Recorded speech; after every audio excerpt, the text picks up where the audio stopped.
मराठी, ते धडक ते धडक. सांगता येईना आणि सहनही होईना शौचा वाटे रक्तस्राव, वेदना, वारंवार शौचास होणे हा मूळव्याध तर नाही ना? मिळवा कायमचा आराम, तोही एका दिवसात, वेदना रहित, विना टाका. मूळव्याधीवर औषधोपचाराबरोबर लेझर व इंजेक्शनची खास सुविधा देणारे विट्यातील पहिलेच हॉस्पिटल डॉक्टर बंडगर यांचे मूळव्याध स्पेशालिटी हॉस्पिटल, अनुराज हॉस्पिटल शेजारी, एसटी स्टँडच्या बाजूला, खानापूर रोड, विटा. 9वी 10वी 11वी 12वी science, NEET, JEE, CET, NATA अशा सर्वच स्पर्धा परीक्षांसाठी नंबर 1 चा पर्याय म्हणजे Shri Rajlakshmi royal academy of science Vita. कारण इथे मिळतो number 1 result, number 1 teaching quality, number 1 infrastructure, सर्व गुणवंत विद्यार्थ्यांना लाखो रुपयांची स्कॉलरशिप. आमच्या सर्वांगीण विकास आणि पर्सनॅलिटी डेव्हलपमेंटसाठी अनेक नाविन्यपूर्ण उपक्रम, गरजू व अभ्यास विद्यार्थ्यांसाठी दत्तक योजना, आणि म्हणूनच इथे गुणवत्ता हे संस्कार आपल्या पाल्याच्या उज्ज्वल भविष्यासाठी आजच निश्चित करा त्याचा प्रवेश Shri Rajlakshmi royal academy of science Vita येथे. शक्तीपीठ विरोधात आमदार विश्वजित कदम यांनी अत्यंत आक्रमक भूमिका घेतली आहे. शेतकऱ्यांच्या पोटावर पाय आणणाऱ्या सरकारचा कडाडून विरोध करणार. ईव्हीएम साठी शक्तीपीठ महामार्गाचे काम सध्या सुरू आहे. रस्ता झाला तर आयुष्यभर सर्वांना उन्हात उभं राहावं लागणार आहे. शेतकऱ्यांवर अन्याय करून हा रस्ता होऊ देणार नाही, असा दणदणीत इशारा आमदार विश्वजित कदम यांनी सरकारला दिलाय. ग्रीन हार्वेस्ट नैसर्गिक पेंडीयुक्त खत, नेचर केअरची युक्ती, रासायनिक खतांपासून मुक्ती. Green harvest. रस्ता जर हा लोकांच्या सुविधासाठी होत असेल तर निश्चितपणे स्वागत करू, पण लोकांच्या पोटावर पाय ठेवून जर रस्ता होत असेल तर निश्चितपणे आम्ही त्याचं स्वागत कदापि करणार नाही. आणि म्हणून आज जे रस्ता आहे हा रस्ता लोकांच्या विकासासाठी होत नाही. म्हणजे कोणीतरी सांगितलं मला हिशोब की एका किलोमीटरला 200 कोटी खर्च. 200 कोटी खर्च येऊ शकत नाही. तुम्हालाही कळतं, आम्हालाही कळतं. 100 कोटी सुद्धा डोक्यावरून पाणी, मग वर्षे 100 कोटी कुठं? वर्षे 100 कोटी ईव्हीएम मशीन मध्ये. ह्याच्यात हेच भानगड चालू आहे, दुसरं काही भानगड चालू. आणि लोकांना आज आता त्याच्यावर मी बोलत नाही, काय चाललंय संपूर्ण देशाचं महाराष्ट्राचं राजकारण बघताय तुम्ही. वरचे 100 कोटी ह्यो पक्ष फोडा, त्यो पक्ष फोडा, आणि पुन्हा म्हणायचं त्या पक्षातले लोक त्या पक्षाच्या नेतृत्वावर नाराज आहे म्हणून ते आमच्याकडे येत आहेत. काही तसं नाही. आज खरं तर ज्यावेळेस अलाइनमेंट इतक्या छुप्या पद्धतीने चालू होतं की आता सुद्धा खासदार या ठिकाणी लोकप्रतिनिधी आहेत, सांगली जिल्ह्यातले अनेक आमदार इथे आहेत, मी आपला लोकप्रतिनिधी आहे. गेल्या 2, 3, 4 महिन्यापासून सातत्याने सर्व विभागाच्या अधिकाऱ्यांना आम्ही विचारत होतो की जो नवा अलाइनमेंट केला जातोय, नुसती आम्ही चर्चा अफवा ऐकतोय, त्या अलाइनमेंट किमान आम्हाला दाखवा. लोकप्रतिनिधी असतील, स्थानिक पातळीवरचे शेतकरी असतील, जनता असेल, तिथला जिल्हा परिषद, पंचायत समिती, तिथला ग्रामपंचायतीचा किमान सरपंच असेल, त्याला विश्वासात घ्या.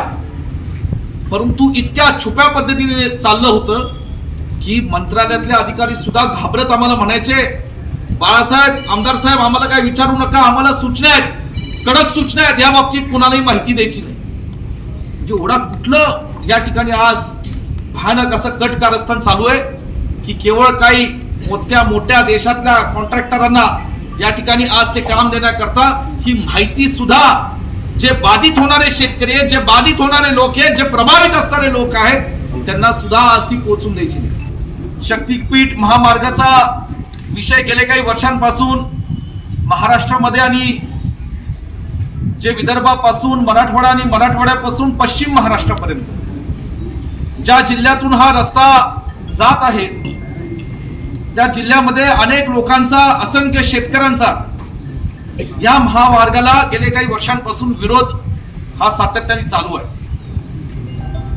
काही वर्षांपूर्वी ह्याचं जे रस्त्याचं अलाइनमेंट राज्य सरकारने केलं होतं ते अलाइनमेंट वेगळं होतं. त्याकरता सांगली जिल्ह्यासह मराठवाड्यातल्या, विदर्भातल्या प्रभावित क्षेत्र जे असेल, तालुके असतील, गावं असतील, त्यातल्या अनेक लोकांनी रस्त्यावर उतरून ह्याला विरोध केला. पुन्हा अचानक अशी बातमी झाली की तात्पुरता हा शक्तीपीठ महामार्ग हा रद्द केलाय. हा रद्द केला नव्हता, तर याचा अलाइनमेंट बदलण्याचं काम हे राज्य सरकारच्या माध्यमातून हे छुप्या पद्धतीने चालू होतं.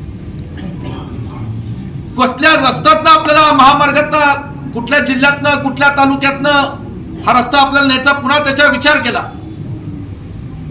काही अधिकाऱ्यांनी त्यांना सांगितलं सुद्धा सरकार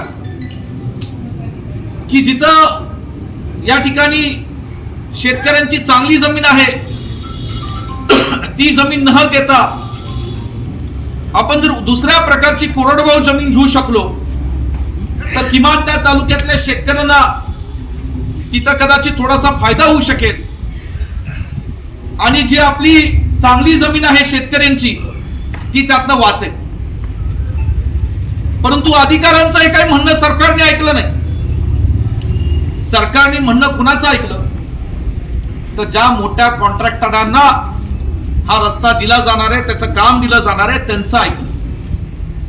त्यांच्या सुविधेसाठी त्यांचं काम कमीत कमी खर्च होण्याकरता, परंतु सरकारला जास्त पैसे देण्याकरता जो मार्ग त्यांना योग्य वाटत होता त्या मार्गातनं त्यांनी रस्ता घेण्याचा निर्धार हा सरकारने केला. आज खरं तर ज्यावेळेस अलाइनमेंट इतक्या छुप्या पद्धतीने चालू होतं की आता सुद्धा खासदार या ठिकाणी लोकप्रतिनिधी आहेत, सांगली जिल्ह्यातले अनेक आमदार इथे आहेत, मी आपला लोकप्रतिनिधी आहे.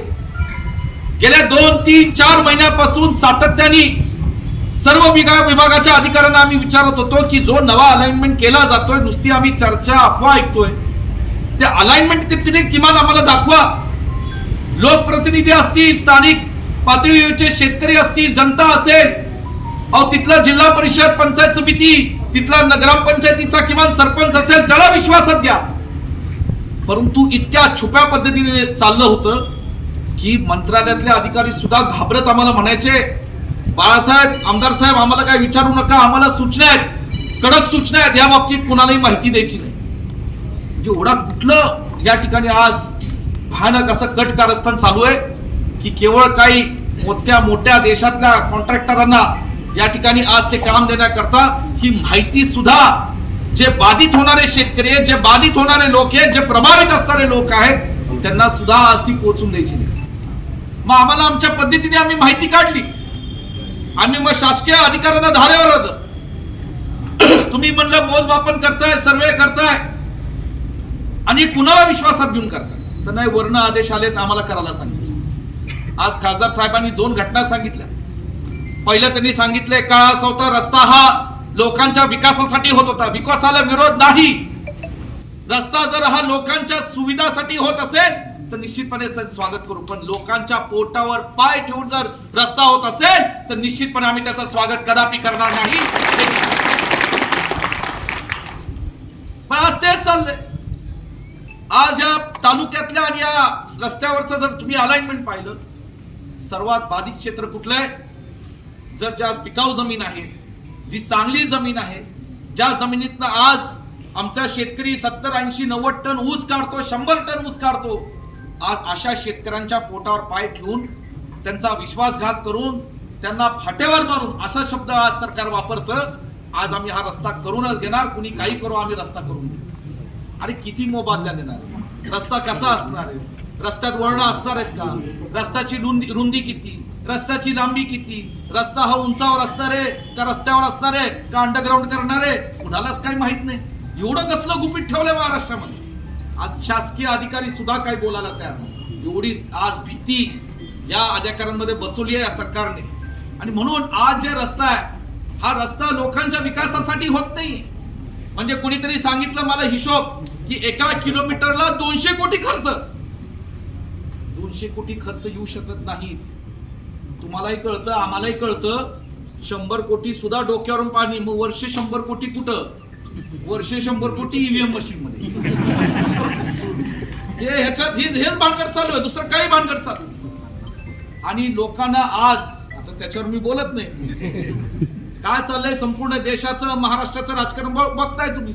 वरचे 100 कोटी, ह्यो पक्ष फोडा, त्यो पक्ष फोडा, आणि पुन्हा म्हणायचं त्या पक्षातले लोक त्या पक्षाच्या नेतृत्वावर नाराज आहे म्हणून ते आमच्याकडे येत आहेत. काही तसं नाही.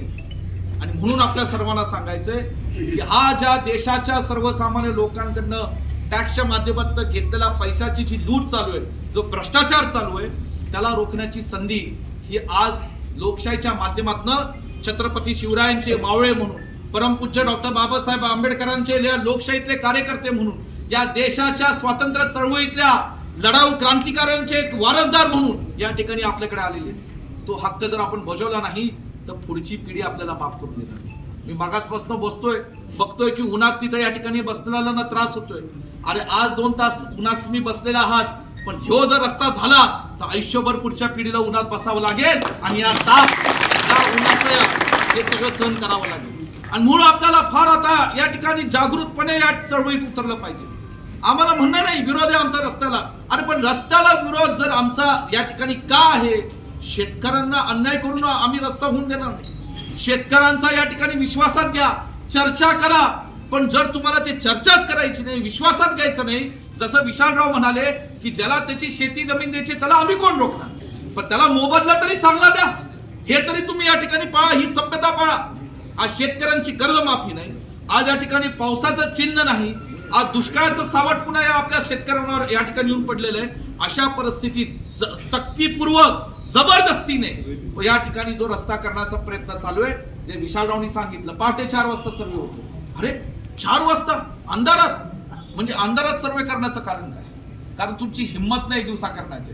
आणि लक्षात घ्या, ज्या वेळेस या ठिकाणी अंधारात कुणी काय करण्याचा प्रयत्न केलाय, त्या या सांगलीच्या मातीतनं क्रांतिसिंह नाना पाटील, आदरणीय वसंतदादा, स्वर्गीय या ठिकाणी GD बापू असतील, कॅप्टन रामभाऊ लाड असतील, स्वर्गीय आकाराम दादा असतील, या ठिकाणी आदरणीय सुभाष बापूंची ही सगळी म्हणजे डॉक्टर भारत पाटणकर साहेब असतील, असे अनेक लोक आहेत, पाटणकर साहेब, डॉक्टर भारत पाटणकर साहेबांचे वडील असतील, असे अनेक लोक या मातीत जन्मले, ज्यांनी ह्याच्याहून फार मोठी होती, त्यांना सुद्धा या ठिकाणी हाकलून लावलं आणि त्यांना सुद्धा या ठिकाणी पळून आणलं. आणि म्हणून माझी आपल्या सर्वांना विनंती आहे की आज काही लोकांना वाटत असेल महेंद्र आप्पांनी खरंच फार चांगल्या मुद्द्याला हात घातला, थोडं कुणाला कडवट वाटलं असेल, लोकांना वाटत असेल जाऊ दे ना, त्याची जमीन जाते, मी कशाला त्यात पडू, माझं काय जाते.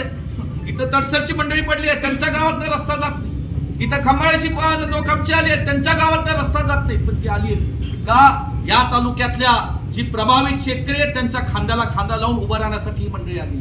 माझं तुम्हाला विनंती की एखादं नेवरीसारखं मोठं गाव असेल, ज्या त्या नेवरी गावातनं रस्ता जातो, त्या गावातल्या ज्याची जमीन जाती त्याला झळ वाटत असेल, त्याचं दुखणं वेगळं असेल, त्याच्या वेदना वेगळ्या असतील, पण त्या गावातला दुसरा माणूस सुद्धा जर त्याच्या बाजूने उभं राहत नसेल तरी फार मोठी शोकांतिका आहे. लक्षात ठेवा, एखाद्या गावात शेजाराचं घर जळलं आणि योग्य वेळीस जर त्याला पाणी टाकलं नाही तर त्याच जळलेल्या घरातली ठिणगी आपल्या घरावर पडू शकते आणि आपलं घर सुद्धा जळू शकते. आणि ते आपलं घर जळण्याची वाट पाहू नका, हे सुद्धा वेळ आपल्या सर्वांवर जे सरकार आणेल आणि हे सरकारने ही वेळ आपल्यावर आणली त्यावेळेस फार उशीर झालेला असेल. त्यामुळे आपल्याला या ठिकाणी कोणीतरी मध्ये काढलं. आज मला माहिती आहे काही लोक म्हणतात या मतदारसंघातले, या आम्हाला आता घोगावला तर दीपक लाडनी मेळावा आयोजित केला होता, त्यांनी पुढाकार घेतला, सर्व पक्षी होता, सर्व पक्षातल्या नेत्यांना बोलवलं, बाकीचे आले, सत्ताधारी पक्षातला नेता सोडा कार्यकर्ता सुद्धा आला. आम्ही आलो, धाडसाने आलो, लोकांसाठी शेतकऱ्यांसाठी आलो. आज या ठिकाणी ही सगळी मंडळी पुन्हा एकदा आम्ही कडेगावमध्ये उपस्थित आहोत. मी सुद्धा काल सगळ्यांना फोन केले, सगळ्यांना नावं डिक्लेअर करायचे असतील तर करतो, सगळ्यांना फोन केले की या आपण एक जिताने राहू, सरकारकडे सांगू, हे करताय ते योग्य नाही. कुणी आलं नाही, आज पुन्हा आलं तुम्हाला माहिती, जे आहेत ते आपल्यावर आहेत ते लक्षात ठेवा. मग आपल्या सर्वांना मला सांगायचंय की हे सुद्धा आज मग मला मध्ये कुणीतरी व्हॉट्सअपवर काहीतरी सोडलं, मग मध्ये आमच्या एका सत्ताधारी पक्षाच्या नेत्यांनी हे केलं की इथं भाषण करायचे आणि तिथं फोन करायचा, रात्रीचा फोन करायचा, मुख्यमंत्री उचलतात. आले का रात्रीचा तरी मुख्यमंत्री माझा फोन उचलतो, तुझा दिवसा उचलतो. चांगलं ना, रात्री 12-1ला फोन केला उचलतो. हाय थोडं आहे विश्वजित कर्मांची तर मग कशाला काळजी करतात. मला एवढं म्हणायचंय, हे जे चाललंय त्याच्यासाठी आम्ही सगळी एक दिलाने एक जीवाने आपल्या पाठीशी खंबीरपणे आहोत. परंतु हा महामार्ग होत असताना आज खासदार विशालजी सुद्धा आज स्वर्गीय प्रकाश बापूंची जयंती असताना इथं आले. दिल्लीमध्ये अधिवेशन त्यांचं सुरू होतंय, उद्या मुंबईत आमचं महाराष्ट्राचं विधानसभेचं अधिवेशन सुरू होतंय. आम्ही सगळेजण या बाबतीत खंबीरपणे आवाज उठवणार. विटेकरांनो, तुमच्यासाठी मेगा डिस्काउंट ऑफर. 20 वर्षांपासून ग्राहकांचा विश्वास जपणाऱ्या मध्यवर्ती बुक सेलर्स कडून धमाकेदार ऑफर. क्लासमेट आणि नवनीतच्या ब्रँडेड वह्यांवर तब्बल 25% सूट, तर अन्य कंपनीच्या वह्यांवर देखील 50% पर्यंतची मोठी सूट. एवढेच नव्हे तर 2500 रुपयांच्या खरेदीवर मिळणार आकर्षक भेटवस्तू एकदम फ्री. त्वरा करा, विट्यातील छत्रपती शिवाजी महाराज चौकातील मध्यवर्ती बुक सेलर्सच्या धमाका ऑफरचा लाभ घ्या. संपर्क आपल्या स्क्रीनवर. जिओ मराठी ते धडक